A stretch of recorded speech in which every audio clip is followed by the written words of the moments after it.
हमारे लिए अपने किसानों का हित सर्वोच्च प्राथमिकता है। भारत अपने किसानों के, पशुपालकों के और मछुआरे भाई बहनों के हितों के साथ कभी भी समझौता नहीं करेगा। और मैं जानता हूं, व्यक्तिगत रूप से मुझे बहुत बड़ी कीमत चुकानी पड़ेगी, लेकिन मैं इसके लिए तैयार हूं।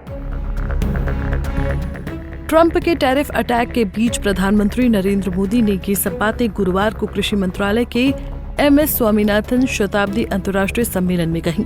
पीएम मोदी की इन बातों में एक बड़ा जिम्मेदाराना भाव नजर आया। एक वो बात नजर आई जिससे ये पता लगा कि अमेरिका की तमाम ट्रेड धमकियों के बावजूद भारत अपने मौलिक मूल्यों से समझौता नहीं करने वाला है। पीएम मोदी की ये टिप्पणी ऐसे समय पर आई है जब अमेरिका ने बीते बुधवार की शाम को भारत पर 25+25% टैरिफ और लगाने का ऐलान किया है। यानी अभी तक यूएस राष्ट्रपति डोनाल्ड ट्रंप ने भारत पर कुल 50% का एक बड़ा टैरिफ चार्ज लगाने की घोषणा कर दी है। सवाल है कि ट्रंप ऐसा क्यों कर रहे हैं? जवाब है कि अमेरिका यूक्रेन से युद्ध में हर मोर्चों पर रूस को कमजोर करना चाहता है, जबकि रूस का कहना है कि वो हर सूरत में अपने लक्ष्य को हासिल किए बिना युद्ध के मैदान से वापस नहीं होगा।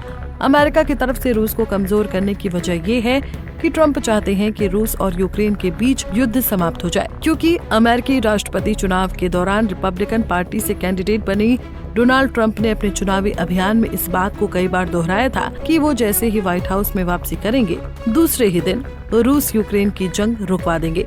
लेकिन एक लंबा वक्त बीत चुका है और अभी तक कुछ भी नहीं हुआ है। ट्रंप ने रूस के लिए 50 दिनों की जो डेडलाइन तय की थी, उसका भी महज एक दिन बचा है, लेकिन कोई हल निकलता नहीं दिख रहा है। इसलिए रूस और यूक्रेन के बीच शांति बहाली की अपनी रणनीति के तहत ट्रंप ट्रेड टैरिफ चार्ज के जरिए अब भारत पर और अधिक दबाव बनाना चाह रहे हैं, ताकि भारत इंटरनेशनल लेवल पर रूस से अपने व्यापारिक संबंधों को स्थगित कर दे और रूस कमजोर पड़ने लग जाए। मौजूदा वक्त में भारत समुद्री मार्ग के जरिए रूस से कच्चे तेल का एक बड़ा आयातकर्ता बनकर उभरा है और ये बात अमेरिका को इस लिहाज से खल रही है कि भारत रूस से भारी मात्रा में कच्चा तेल खरीदकर आर्थिक तौर पर उसकी बड़ी मदद कर रहा है, जिस मदद का इस्तेमाल वो जंग में यूक्रेन के खिलाफ हथियार बनाने में कर रहा है। जबकि भारत का ऐसा मत है कि युद्ध की अपनी रणनीति होती है और व्यापार की अपनी रणनीति होती है। इस लिहाज से अगर देखा जाए तो अमेरिका भी तो रूस से व्यापार कर रहा है, तो इसका मतलब तो ये हुआ कि अमेरिका भी यूक्रेन के खिलाफ हथियारीकरण में रूस की मदद कर रहा है।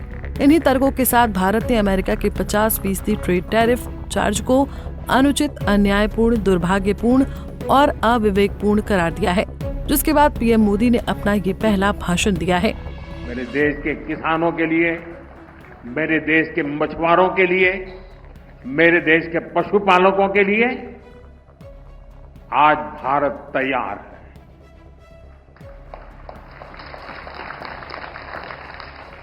किसानों की आय बढ़ाना, खेती पर खर्च कम करना, आय के नए स्रोत बनाना, इन लक्ष्यों पर हम लगातार काम कर रहे हैं। साथियों, हमारी सरकार ने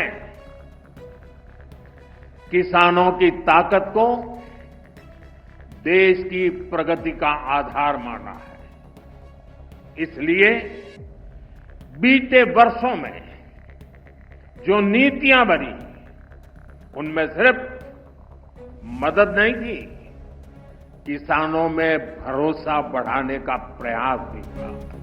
पीएम मोदी किसानों की बात पर शायद इतना जोर इसलिए भी दे रहे हैं कि अभी कुछ वक्त पहले अमेरिका ने भारत में नॉनवेज मिल्क बेचने का प्रस्ताव रखा था, जिसे भारत ने पूरी तरह से अस्वीकार कर दिया था। भारत का डेयरी सेक्टर यहाँ के किसानों की रीढ़ माना जाता है और दुनिया भर में भारत दूध उत्पादक में अव्वल दर्जा रखता है, तो वो क्यों ही अमेरिका से दूध आयात करेगा और नॉनवेज मिल्क तो हरगिज नहीं, जो उसकी संस्कृति पर बड़ा आघात है। एक ये भी कारण है कि अमेरिका से भारत के व्यापारिक मतभेद बीते कुछ दिनों में और तेजी से उभरे हैं। लेकिन रूस और भारत के व्यापारिक संबंध पर अमेरिका की पैनी नजर को देखते हुए बीते गुरुवार को ही भारत के national security adviser Ajit Doval ने रूस की राजधानी मॉस्को का दौरा किया है।